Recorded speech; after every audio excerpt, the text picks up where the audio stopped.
Good afternoon, ladles and jelly spoons. Good afternoon. My name is Taffy Thomas, and I've got the best job in the world because my job is telling stories.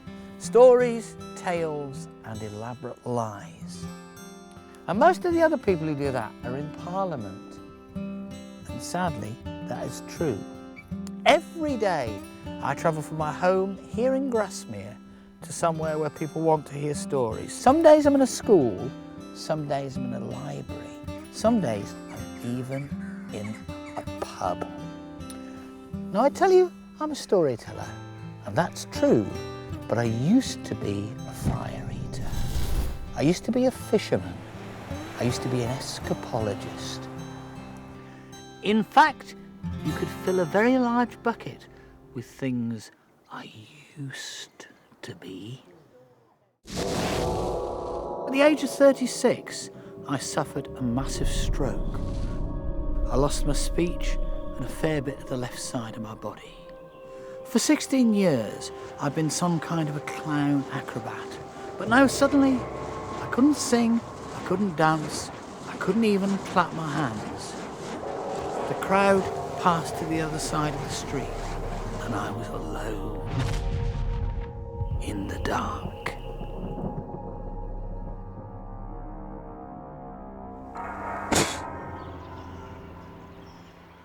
They told me I had to do something more sensible than fire eating, so I used storytelling to learn to speak again, and created the beautiful piece of textile art that is my tailcoat and pork pie hat.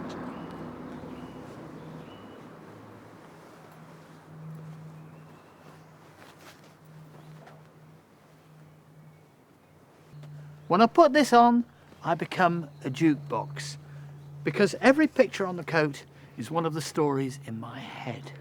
So members of the audience can come out and pick the next tale to help to create the show. So a big clap for Jessie. Come on, leap to your feet. Come out. I'll do a little spin so you can decide which story you'd like. Now, for 500 years, there's been a poet laureate. For 10 years, there's been a children's laureate. And earlier in 2010, a group of poets decided there should be a laureate for storytelling. And I was honoured that they invited me. And I'm the first ever laureate for storytelling.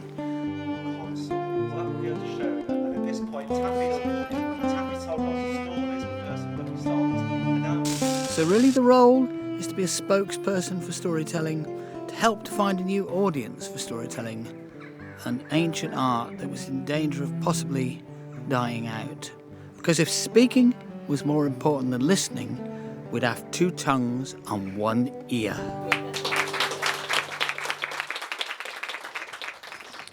I've got about 300 stories, and those stories have legs.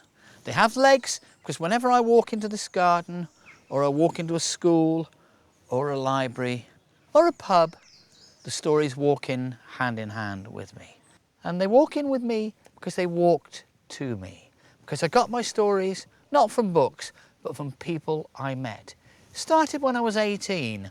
I was taken to meet a very old lady in Somerset called Ruth Tongue. Great name for a storyteller, isn't it? Ruth Tongue, a very old lady in Somerset. I sat with her drinking tea, and then at the end of the afternoon she said, "Well, Mr. Thomas, I better tell you a story."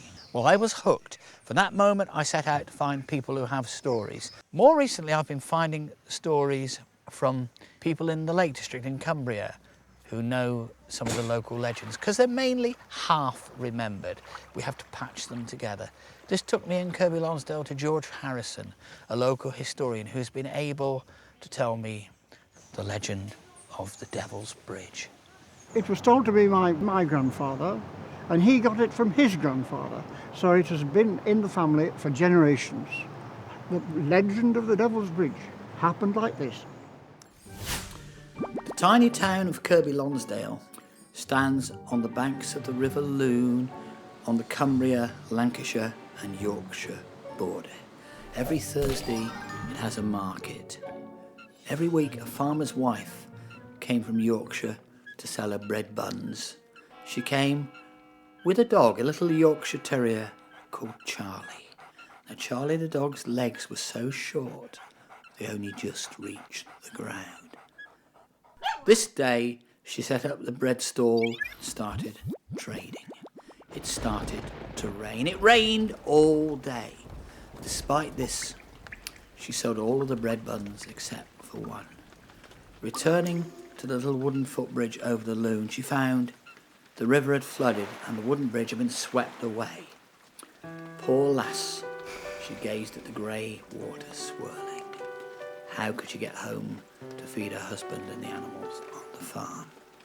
Suddenly, there was a flash of light, and there beside her, on the riverbank, was a little man, 2 horns, hooves, and a tail. Old Nick, Old Scratch, the devil himself. And the devil said to the farmer's wife, "My dear, why are you so fed up?" And she said, "I need a bridge across this river."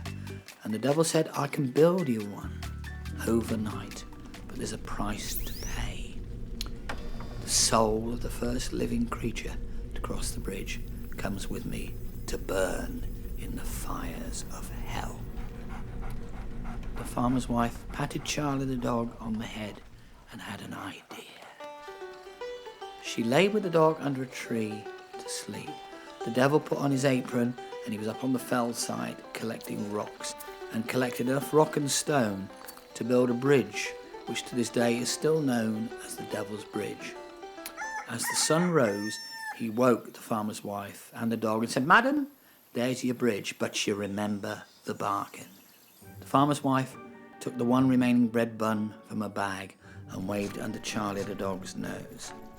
Charlie got the scent of a breakfast, and in his mind he became a greyhound. She rolled the bun across the bridge, and Charlie the dog shot after it. The farmer's wife said, "Now there's the first living creature to cross the bridge." Well, the devil realised he'd been outwitted. He ran to the middle of the bridge, and he slapped his right claw on the right-hand parapet of the bridge, making an imprint that remains there to this day. People remember their history as stories. And the stories we choose to listen to, the stories we choose to tell, are a statement of who we are, our cultural identity, what we are, really. When I tell a story, standing behind me are ghosts. They're the ghosts of all the people who've ever given me the stories. Stanley, Duncan, Betsy, Ruth, I've named most of them, but they're there to help me. And the time is approaching when I shall be the ghost behind the next generation of storytellers, helping them to tell stories that they've found from me.